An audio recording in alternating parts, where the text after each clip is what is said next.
Ok, eu vou começar. Nessa semana, nós estamos começando uma nova parashá, um novo livro da Torá, livro Vaikra, que começa com Parashat Vaikra. Nessa parashá,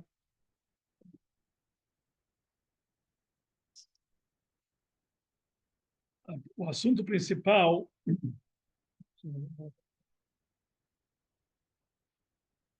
é korbanot. Korbanot quer dizer sacrifícios, oferendas de vários tipos de animais, de aves, vários tipos de farináceos. São korbanot que era feito, oferendas que era feito para Deus no Beit HaMikdash. E também no santuário, no Mishkan, do deserto.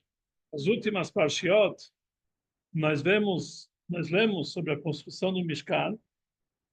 No final da última parashá, que foi o final do livro de Shmot, relata para nós como o trabalho todo foi terminado, o Mishkan foi pronto e sobre ele pairou uma nuvem celestial. E logo em seguida começamos um novo Chumash que fala Vaikra el Moshe, que Hashem chamou para Moshe, dizendo para ele todas as leis dos korbanot, das oferendas, dos sacrifícios. E a Passu começa dizendo Adam, um homem que akriv miken korban Hashem, que ele vai ofertar de vocês um korban para Deus.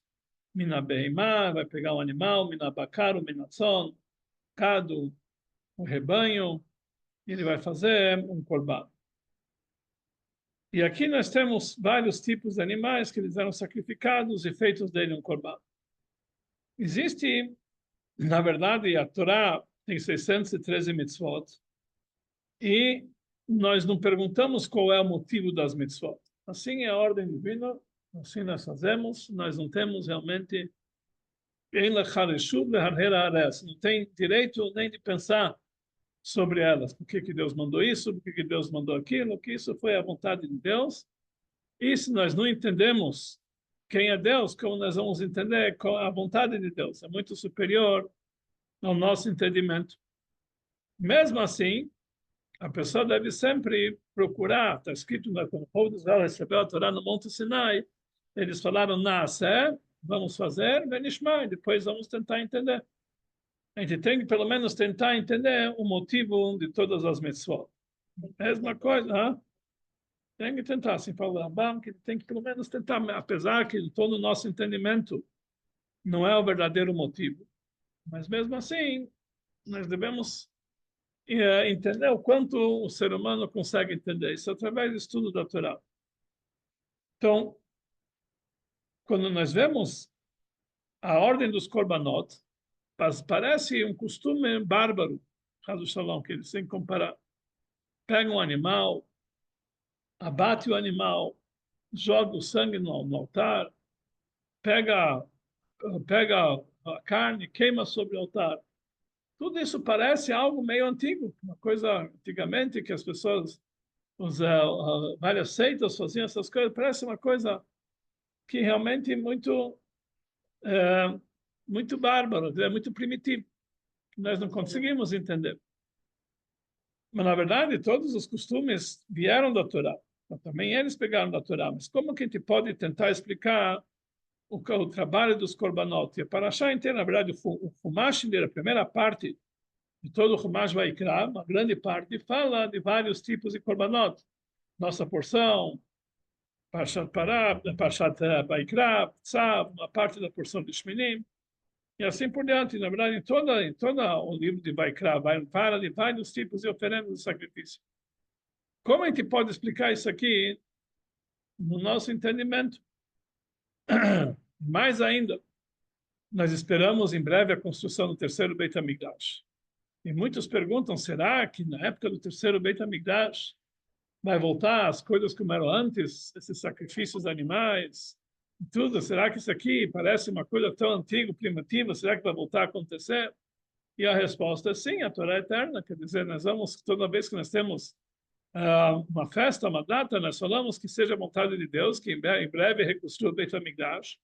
E lá nós vamos poder fazer todas as nossas obrigações, todos os nossos sacrifícios, sacrifícios diários, sacrifícios da festa. Quer dizer, nós pedimos que as coisas vão voltar a ser como antigamente. Quer dizer, existe uma importância nessa, nesse ato de sacrifício. Então, como nós podemos explicar que realmente isso vai voltar a acontecer? O que isso simboliza? Todo esse trabalho de Korbanot, e como isso vai ser visto pelas pessoas? Imaginam, o Beit HaMikdash, e vão realmente ter tudo de novo, como pode ser visto?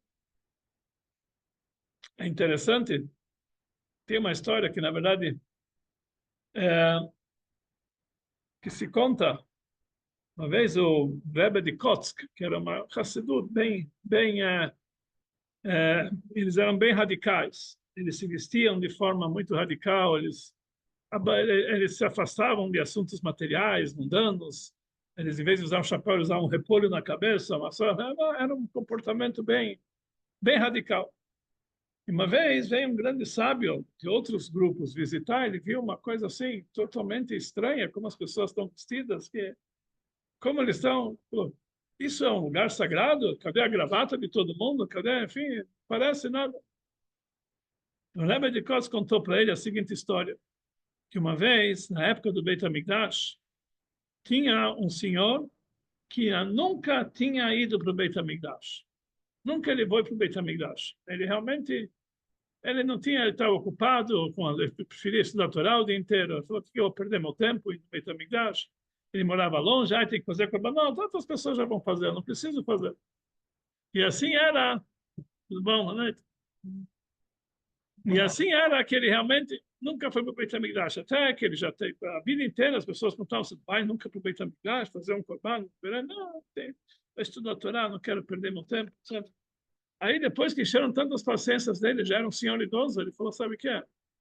Eu vou lá para o Beit HaMikdash, vou ver, vou trazer minha oferenda, comprou um carneirinho, saiu na rua e perguntou qual é o caminho para Jerusalém.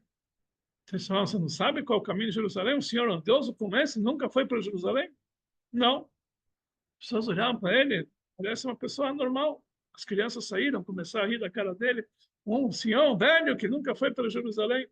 Até que falaram ele o caminho, depois de tanta vergonha, ensinaram para ele o caminho, ele foi para Jerusalém. No caminho, cada vez que ele passava numa encruzilhada, ele perguntava qual é o caminho de Jerusalém. Então, isso não estava gente, você nunca foi para Jerusalém. Assim, pessoas rindo da cara dele. Até que, finalmente, depois de tanto esforço, ele chegou em Jerusalém, um carneirinho que ele comprou para ofertar, e ele queria saber como era o Beit HaMikdash, um lugar sagrado, um lugar tão elevado. Até que ele perguntou para uma criança, onde fica o Beit HaMikdash? Você não sabe? E juntou gente na rua. Que depois de passar tanto sofrimento, finalmente ele viu o Beit HaMikdash. Viu o Beit HaMikdash, ele falou, o lugar mais sagrado, o que eu vou encontrar aqui? Vai encontrar anjos celestiais.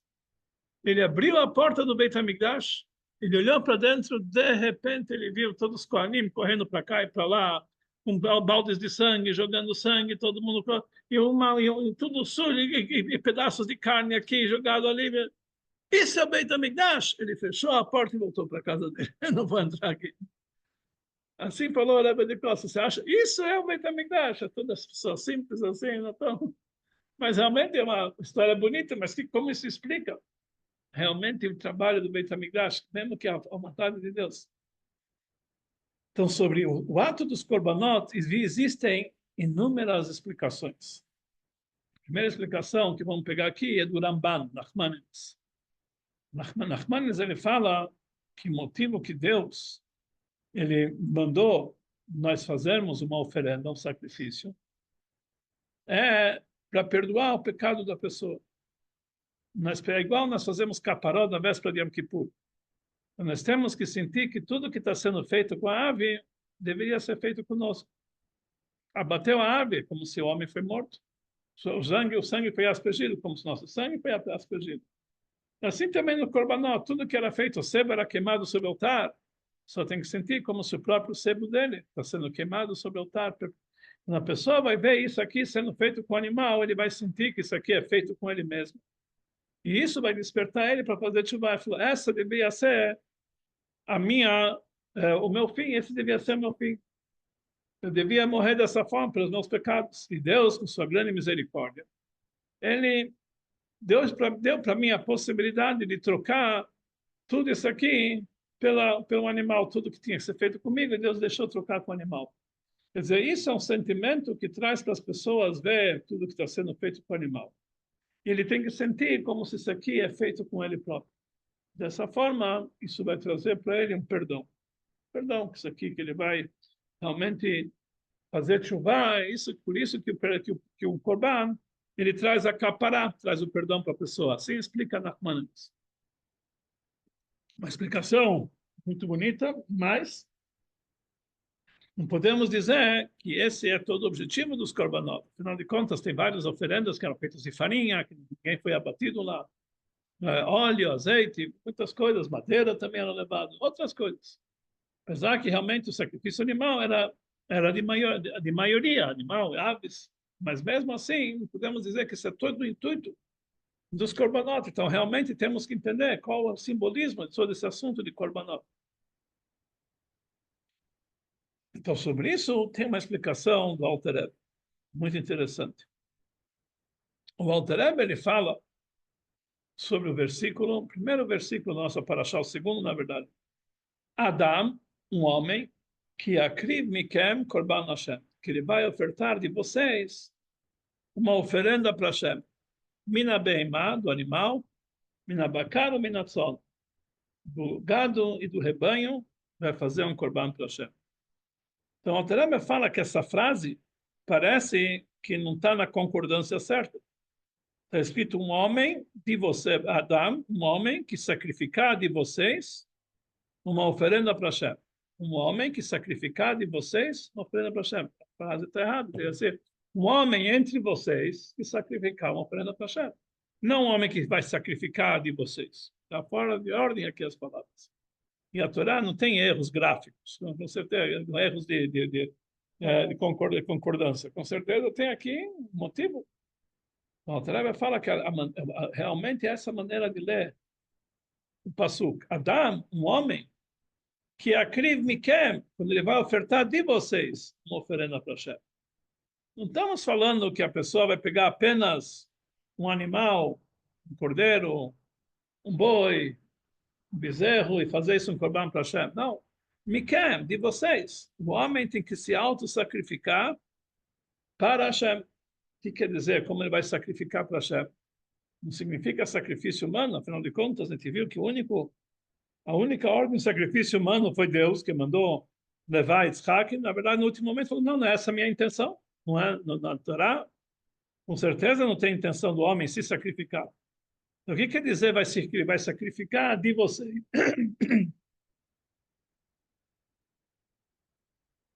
Que ele vai sacrificar de vocês uma oferenda para Hashem. Ele continua dizendo: Mina behemá, do animal. Mas aqui a intenção, explica para nós o Alter Rebbe, que a pessoa tem que sacrificar o animal dele. Não o animal que ele tem, o animal que está dentro dele. Cada um tem dentro de si um animalzinho. E esse animal é nossa alma animal. Cada um tem dentro de si uma alma divina.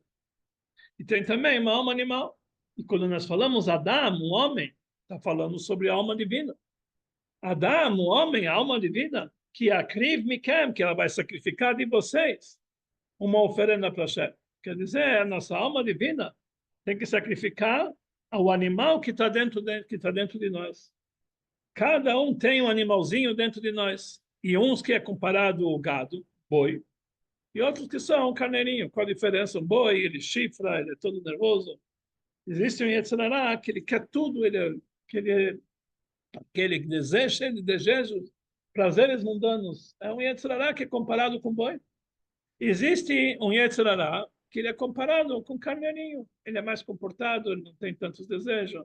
E a voz dele traz piedade, coisa assim, que traz, né, uma pessoa mais... Isso significa um tipo de Yetzirah mais calmo mesmo. Assim, ele às vezes é muito... existe um Yetzirah que ele é calmo, mas ele é muito... O cabrito, por exemplo, é insistente, ele faz que ele se mantém firme na dele e não arreda a pé, como se fala. Ele é muito firme naquilo que ele quer. Isso é comparado com cabrito. E existem outros tipos e outros tipos. Cada um tem o seu Yetzer Hara diferente. Esse Yetzer Hara tem que se sacrificar para Hashem. Como nós sacrificamos nosso Yetzer Hara para Hashem?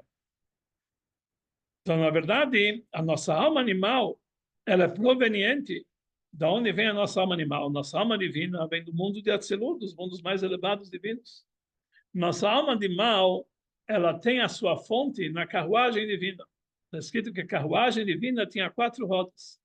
Essas 4 rodas eram 4 tipos de faces. Está escrito uma face do boi, a face do leão, a face da águia e a face do homem. Eram 4 tipos de faces. De lá vem, lá proveniente nossa alma animal, que é o boi, o leão, e às vezes uma ave, e às vezes mesmo o humano que está lá, não é o humano, que é o humano que está debaixo da carruagem, né? Não é realmente a fonte da alma, que é mesmo a nossa alma animal, também é humano, mas só que é humano que tem desvios animais. A fonte da nossa Neshama vem da carruagem divina. No momento que a pessoa pega um animal material, físico, boi, por exemplo, cabrito, um cordeiro, ele sacrifica ele sobre o Mizbeia. Então, esse sacrifício leva a alma do animal até a fonte dela na carruagem divina, onde tinha Adam, tinha a face do boi, a face... E isso, na verdade, ela desperta uma emanação, uma transmissão para a nossa alma animal. Quer dizer, através de nós elevarmos o animal sobre o altar, isso desperta uma irradiação divina sobre a nossa alma animal e faz que a pessoa se aproxime de Deus. Que ele consiga dominar o seu lado material. Que o seu lado, o seu animal, a sua, o seu boi, o seu leão, a sua ave, tudo que ele consegue levar ao lado animal que ele tem dentro de si, ele consegue transformar para Deus. Isso quer dizer, Adam que é Akri, um homem que vai se aproximar, Mikem, de vocês. Quer dizer, o Corban, ele tem não somente uma lembrança, você olha para o Corban, como fala o Ramban, tudo que está sendo feito com o animal tinha que ser feito comigo. Mais do que isso, o Corban, ele leva uma, já que ele leva uma força, uma força inferior tão grande para os níveis celestiais que despertam uma grande irradiação, uma grande força para a nossa alma animal, e isso aproxima a nossa alma animal da divindade. Então, isso é o intuito, conforme a explicação do Alter Rebbe. Mas tem algo mais profundo sobre isso. Primeira coisa, no momento que as pessoas perguntam como pode ser que nós fazemos shkita no animal, nós temos piedade sobre o animal, estamos matando um animal para comer da sua carne, como que a Torá permitiu a shkita e comer da carne do animal. E mais ainda, como a gente faz nosso tefilim, nós pegamos um couro animal, matamos o animal, tiramos o couro dele para fazer um tefilim. Será que Deus deu uma mitzvah? Tem pessoas que são protetores da natureza que eles não colocam tefilim. Imagina como nós vamos colocar tefilim? Foi tirado um couro do animal para eu cumprir uma mitzvah. Tem pessoas que realmente estão nesse nível absurdo. Mas como que nós podemos fazer? Realmente é uma pergunta.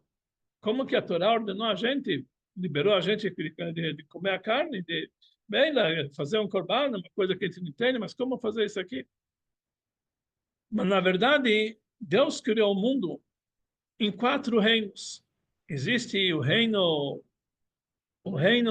humano, ser humano.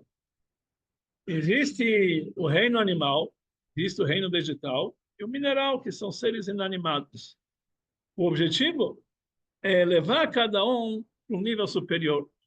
No momento que eu pego a água e rego uma planta, eu estou elevando a água que ela vem do reino inanimado, que é um ser inanimado, que é do mineral, e estou elevando ela para um vegetal.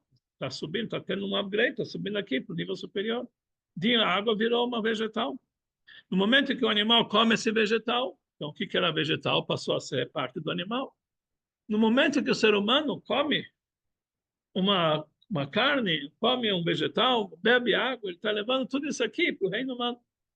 Se a pessoa come uma coisa que não é kasher, ou não faz brachá, pelo contrário, não está elevando aquilo para o reino humano, ele está se rebaixando humano para o nível do animal, ao nível vegetal. Mas a pessoa está comendo da maneira correta, fazendo uma brachá, etc., e está levando aquilo para o nível do ser humano, que é uma elevação espiritual. E no momento que o homem se dedica a Deus e reza, e ora, ele tem a elevação do homem, chega ao nível divino, ao nível superior, até mesmo consegue se ligar com a divindade. Então, todo mundo ele visa essa elevação.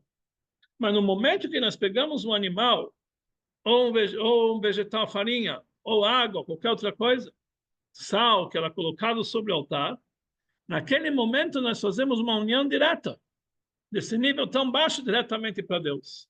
Aquele animal passou a ser divino, passou a ser uma oferenda divina. Aquele vegetal passou a ser uma oferenda divina. Então, o Corban é feito para elevar toda a criação divina, toda a criação que Deus fez desse mundo material para o lado divino. Então, isso é o trabalho do Corban. Na verdade, é uma elevação. Isso não é algo bárbaro. Bárbaro é você deixar o animal continuar sendo um animal. Isso é barbaridade. O objetivo é pegar o animal e transformar ele em divindade. Quando você faz do couro do animal um tefilim, e você veste o tefilim, você está transformando o couro do animal em divindade. É algo sagrado, que o tefilim é alguma coisa sagrada. Quando você pega do animal, o couro dele faz um pergaminho, escreve uma mezuzá, você está elevando todo o reino animal para o lado da santidade. E isso é feito em todas as mitzvot. Mas quando chega ao nível do Corban, isso aqui é feito no nível mais elevado possível, nós conseguimos chegar a levar para as alturas. Então, o Corban, então, assim está escrito no Zohar, rosa de Kurbana, o segredo do Corban, ele sobe até um nível de rosa de Ensoy, segredo infinito.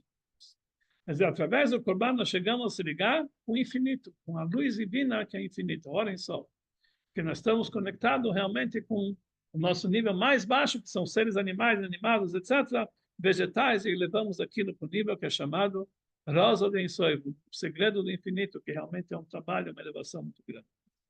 Rosa é o segredo, Raz, segredo, Sod.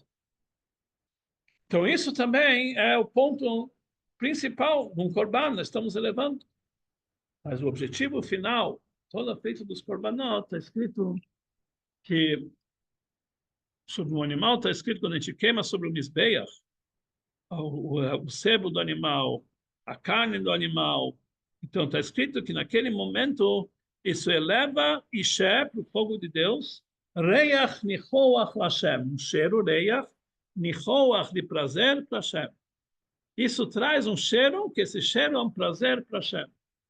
Pergunta Rashi, será que existe um cheiro pior do que carne queimada? Tudo queimado lá, sebo queimado. Não é que eles estão fazendo churrasquinho, fica um gosto bom. Eles queimam, fica até carbonizado. Fica um cheiro, e na hora que a gente queima a ave, vai até com as penas. Cheiro terrível. E isso a gente fala que é um cheiro de prazer para Hashem? Como pode ser? Um cheiro de prazer para Hashem? Então, fala para nós, explica Rashi o que quer dizer nifoch, o prazer. Nachat ruach lefanai, o prazer que eu tenho, she'amarti, que eu falei, venasser etzoni, e fizeram a minha vontade. Um korban traz o maior prazer para Hashem. Por que traz o maior prazer para Hashem? Porque nachat ruach é um prazer que Hashem tem, que eu falei e foi feito minha vontade. Eu pedi para levar um animal, fizeram, foi feito minha vontade. Quer dizer, o principal motivo pelo qual nós fazemos os korbanot, todas as oferendas, nós não é apenas para olhar e se lembrar e despertar nosso coração para Teshuvah, ou para elevar nossa alma animal, que também está muito bom, ou para levar o animal para o nível divino. O objetivo final é um só. Trazer um prazer para Deus, She'amarti, que eu falei, Venasser etzoni, foi feito minha vontade. E não existe nenhuma outra mitzvah que traz um prazer para Deus tão grande igual os korbanot. Porque de todas as mitzvot, a pessoa tem um certo proveito. A pessoa tem um proveito aqui embaixo. Por exemplo, dá tzedakah. Dá tzedakah, a primeira coisa, o pobre está recebendo, está tendo proveito. E ele próprio está recebendo, porque ele está com pena, com piedade do pobre, está dando isso. Acalma o coração dele, ele se sente bem, é tzedakah. A pessoa faz, coloca uma mezuzá, ele uma proteção da casa dele. Ele coloca o tefilim, isso é um sinal que Deus está do nosso lado. Tzitzit, são os anjos que nos lembram os malachim. Todas as mitzvot têm um certo usufruto para o ser humano. Ele tem um certo ganho, um lucro dessa mitzvah. Realmente cada coisa. O korban, o que ele faz para o animal? Todo ele é queimado no misbeio. Cadê? Realmente está bem uma elevação da minha alma, etc. Mas que isso aqui traz? A pessoa não fica com nada com ele, tudo ele deu para Deus. Né? A pessoa compra um bom tefilim, tem um tefilim, imagina, dele o tefilim, para todo mundo, olha, meu tefilim. A pessoa tem um lava, é troca, toda a sinagoga também que é troca bonita, a pessoa comprou. É uma coisa, é um prazer que a pessoa tem. Corban, ele queimou, não sobrou nada para ele, cadê? A única coisa que isso, por isso, para Deus, na Hatruach, um grande prazer, Sheamarti, que eu falei, e fez a minha vontade. Mas o Corban, por si só, é apenas o único objetivo, é trazer prazer para Deus. Porque ele falou e assim ele fez. É fazer a vontade de Deus. Esse é o principal motivo que nós fazemos o Corban. Isso, na verdade, simboliza com todas as mitzvot, mas não é igual realmente em todas as mitzvot como o Corban. No final das leis do Corbanot, o Maimônides Rambam, ele fala uma coisa interessante. Ele fala que existem 9 qualidades de azeite. Existem 9 qualidades de azeites, um melhor que o outro. Também nós temos hoje que ele é prensado a frio, ou então que ele enfim, tem vários tipos de azeite. Mas o Rambam ele fala o seguinte: você pega uma azeitona, você deixa ela, a azeitona da árvore mais baixa, você deixa ela amolecer, depois você deixa ela de molho, depois você leva para o moinho, o azeite que sai lá, número 1. Se você, em vez de levar no moinho, você dá uma martelada até sair as primeiras gotas, número 2, assim por diante, até o número máximo, aquele azeite que você tirou do topo da árvore, e você não fez nenhum, você pegou ele diretamente e espremeu ele com a mão e não fez, aí esse é o número 1, número 9, que na verdade é o mais elevado, top top, o melhor dos melhores. Quer dizer, do 9 até o... Pergunta e fala o Rambam que todos esses azeites que ele numerou, do 1 a 9 ou do 9 a 1, todos eles são kasher no Beit HaMikdash. A pessoa pode usar desse azeite para misturar com a farinha e fazer uma oferenda. Então, por que precisa contar? Que são 9 tipos. Se todos eles são kasher, qualquer azeite é kasher. Qualquer marca, pode ser marca brasileira, de fundo de quintal, também é kasher. Que você pegar o melhor dos melhores para ser extra virgem, para ser kasher, para quê? Qualquer um é kasher. Ele falou o seguinte, que uma pessoa que ele quer dar alguma coisa para Hashem, ele tem que saber que o mesmo que o mínimo do mínimo também é kasher, mas ele tem que sempre querer dar o melhor para Deus. O melhor para Deus. Porque se a pessoa dá o melhor para Deus, ele entrega o seu Yetzer Hara, Zovea Hitzro. Ele sacrifica o seu Yetzer Hara em prol de Hashem. Pela pessoa que dá uma doação, mesmo que ele já vai dar uma doação, vou dar algumas moedinhas, tem que dar tzedakah todo dia, vou ver no meu bolso, tem algumas moedas de 5 centavos para poder dar tzedakah. Isso é um tipo de tempo. Eu comprei uma mitzvah de tzedakah, não sei se 5 centavos é suficiente, mas ele comprou uma mitzvah de tzedakah. Mas, logicamente, tem melhores, vou subir na Torá, vou dar R$18 também, porque a mitzvah de tzedakah. Mas não é uma coisa que vai falta, que não vai fazer falta para o bolso dele. Quando que é verdadeiro assunto de tzedakah? Quando a pessoa dá muito mais que ele acha que deve dar. Que nesse momento, o Yetzer Hara dele está sendo sacrificado. Aquela vontade que ele tinha de querer fazer, uma vontade, de querer segurar as coisas, aquela vontade que ele tinha que guardar para si e não dá para Deus, ele dá mais que a quantia, ele naquele momento está matando o seu Yetzer Hara, está entregando o seu Yetzer Hara. Então, por isso a Torá enumera 9 categorias de azeite, mesmo que qualquer deles ele cumpra a mitzvah, mas a pessoa que quer ser, ele tem que estar o top do top, o melhor dos melhores. E Maimônides continua, e assim tem que ser em todos os assuntos. Se ele constrói uma sinagoga, tem que ser da melhor das casas que ele tem, melhor de toda a casa onde ele mora. Tem que ser a sinagoga que ele construiu, tem que ser mais bela do que da casa que ele mora. Se ele dá comida para um pobre, tem que ser da melhor comida que ele tem em casa. Não pode dar comida para o pobre aquilo que sobrou, sanduíche de atum. Tem que dar caviar. Tem que dar o melhor que for para o pobre. Se ele dá uma roupa para uma pessoa que está desnuda, tem que ser das melhores roupas do armário dele. Vai pegar aquela roupa de festa, isso que eu vou dar. Não que eu vou dar para ele o que sobrou, aquilo que já não cabe mais em ninguém. E assim fala para nós o Maimônides. Tudo isso aqui para mostrar que quando nós damos para Deus, a mesma coisa, se a pessoa santifica um dos seus bens, tem que ser do melhor dos seus bens. E assim também está escrito, Kol Chen Lev Lashem, todo sebo vai para Hashem. O melhor tem que ir para Hashem. A pessoa não pode pegar para si o melhor e dar o que sobrou, os restos para Hashem. O melhor tem que ser para Hashem. E essa maneira da pessoa entregar o seu Yetzer Hara. Quer dizer, aqui nós vemos no Corban, além de todos os assuntos do Corban, que a pessoa deve, que isso aqui, ele entrega, ele eleva a sua alma animal, ou tudo, ele faz a vontade de Deus, mas ele tem que fazer do melhor que ele tem. Porque se ele faz, ou mesmo que ele faz o mediano, fazer o pior é proibido pela Halakha. Está escrito, Mivchar Midrechem. Tem que ser escolhido, a pessoa tem que dar para o Beit HaMikdash alguma coisa escolhida, mas não tem que ser o melhor dos melhores. E com isso ele já cumpre a obrigação, você dá a segunda categoria, não a última, também. Mas se a pessoa quer entregar de verdade para Deus, ele quer entregar para Deus aquilo que realmente, não somente o mínimo possível, mas aquilo que ele quer entregar ao seu Yetzer Hara, então naquele momento ele tem que dar os melhores dos melhores. Aqui nós temos duas coisas. Por um lado, nós temos a mitzvah de fazer os korbanot. A Torá dá para nós a lista de korbanot, faz isso, faz aquilo, para a pessoa, isso aqui para cumprir a vontade de Hashem. A Marte, eu falei que realmente eu ordenei para Seretzonim. Quer dizer, o objeto do korban tem que ser alguma coisa boa para dar para Hashem. O objeto é importante, que assim, o objeto se transforma uma parte de Deus. Mas aqui existe algo mais do que isso. Além de fazer a obrigação de ter um korban para Hashem, a pessoa tem que entregar o melhor de si. Não o objeto vai ser especial, mas também o homem vai se transformar, ele vai ser mais refinado, ele vai se transformar numa pessoa melhor, porque ele está entregando para Deus muito mais do que ele era obrigado a entregar. Está fazendo a Deus muito mais que realmente ele tinha obrigação. Isso está fazendo que ele vai ser refinado e transformado no algo mais, o melhor possível, que se entrega para Hashem. E isso realmente é o assunto de Parashat Vaikra.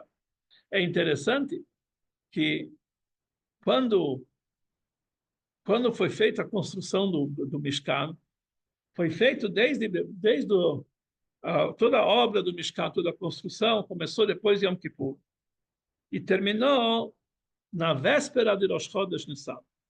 Na véspera de Rosh Chodesh Nissan já estava tudo pronto e a inauguração foi no dia de Rosh Chodesh Nissan.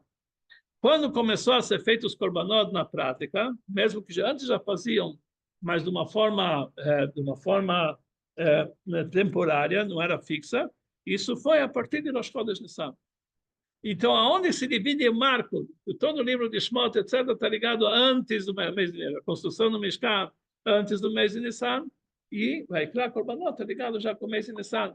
E é interessante que a Parashá, Pekudei, que foi a última do Sefer Vaikra, que fala da montagem do Mishkan, terminou na véspera de Rosh Chodesh Nissan. E no dia de Rosh Chodesh Nissan começou na prática o trabalho dos Korbanot, que nós estamos vendo na nossa Parashá, a Parashá Vaikra. Aqui as coisas acontecem. Então, no mês de Nissan, essa diferença antes de Nissan e depois de Nissan. O que é considerado o mês de Nissan? Nós falamos que o mês de Nissan é um mês de milagres. O mês está escrito na Masechet Brachot, no final, que uma pessoa que sonha com uma palavra que tem uma letra Nun, Nun quer dizer Nes. Ele sabe que Nes Naseló, um milagre vai acontecer com ele. Uma pessoa que sonha com uma palavra que tem dois Nun, por exemplo, Hanan, Hanania, ele sabe que Nisei, Nisim Naseló, grandes milagres vão acontecer com ele. Muitos grandes milagres. O mês de Nissan tem dois Nun, começa com Nun e termina com Nun. Por isso é o mês de grandes milagres. Por isso está escrito que o mês de Nissan foi o mês quando o povo de Israel foi redimido. Ben Nissan e Galu, aconteceu saída do Egito, a peça, e tudo que nós fazemos. Ben Nissan e Galu, o Ben Nissan, Atidim Nigael, no mês de Nissan, futuramente eles vão ser redimidos. Que o mês de Nissan é o mês que está ligado com a redenção. Porque o que quer dizer a redenção? O exílio, todas as ocultações que nós temos no mundo material está ligado com a natureza. Natureza, tem que a natureza. Nissan é ligado com o nível acima da natureza. Geulah, a redenção, é quando a gente sai do exílio, a gente sai das limitações. A gente chega no nível que é acima da natureza. Isso quer dizer o mês de Nissan. Por isso, o mês de Nissan, que está ligado com grandes milagres, é o mês da Geulah. Então, por isso está escrito que Nissan e Galu, Nissan Atidim e Galu, que Nissan no povo de Israel foi redimido e Nissan futuramente vão ser redimidos. E por isso, o que vai acontecer na Geulah? Nós vamos construir o Beit HaMikdash e nós vamos fazer o Korbanot, que é mitzvah retzonecha, conforme a vontade de Hashem, vamos voltar a fazer tudo isso aqui. Porque o rosa de Korban, o segredo do Korban, chega até o Ensof, chega até o infinito. Ou seja, nós conseguimos transcender todo o mundo material, todo o mundo físico e chegar até o infinito. Esse é o assunto de Nissan. E por isso o trabalho de Korbanot está ligado justamente com o mês de Nissan. Por isso, Parashat Vaikra começou para nós no Rosh Chodesh Nissan, que leva a gente a um nível que está acima das limitações desse mundo, leva a gente para o infinito, leva a gente à redenção, quer dizer, sair de todas as limitações, chegar no nível ilimitado. Isso está ligado com o mês de Nissan que nós estamos entrando agora. Então, realmente, que nós possamos, por isso, os primeiros dias do mês de Nissan, foi os dias que aconteceram a inauguração do Mishkan, e diariamente nós recitamos o Nassi. Nassi quer dizer o líder de cada tribo, que ele trazia suas oferendas para a inauguração do mês do Mishkan, foi feito justamente no início do mês de Nissan, e cada dia nós lembramos um dos Nessiim, hoje em dia foi o segundo Nassi, etc. E isso tudo prepara a gente para o grande Nassi, o grande líder, que é o dia 11 de Nissan, vai ter aniversário do Rebbe, quando realmente do nosso Nassi. E isso vai trazer a construção do terceiro Beit HaMikdash, que ainda possamos ver concretizado aquilo que nós falamos, que Nissan e Galu, que no mês de Nissan foram redimidos. Nissan, Atidim e Gael, Nissan nós vamos ser redimidos na prática, e isso vai ser através das grandes revelações que nós temos, pelo todo o trabalho que nós tivemos até agora, e a preparação para a construção do Beit HaMikdash. Precisamos ver, se Deus quiser, ainda nesse Pesach, nós vamos fazer o Korban Pesach, além de todo o trabalho da cozinha, etc., que tem que virar para Pesach, nós temos que ir lá comprar um cordeirinho e levar para o Beit HaMikdash e fazer, e ainda tem que limpar tudo isso aqui, fazer um assado, né? Quer dizer, vai ser um pouco mais complicado esse ano cedo de Pesach, mas vai valer a pena, porque nós vamos já estar no terceiro Beit HaMikdash, as coisas com certeza vão ser bem mais fáceis, que possamos fazer o Korban Pesach ainda esse ano, Venochal Sham, מן הפסחים ומן הזבחים ומקומד בקורבן פסח e todos os korbanot, אשר יגיעו דמם no seder de Pesach, que será muito em breve para todos nós, que possamos, através do trabalho dos korbanot, chegar até um nível de Ein Sof, infinito, com a vinda de Mashiach, que seja em breve para todos nós, muito, muito em breve. Amém. Rabino, obrigado. Muito bom. A Kosher Freirach Pesach, que tenha só bons momentos e boas Amém. assuntos. É que Tá certo.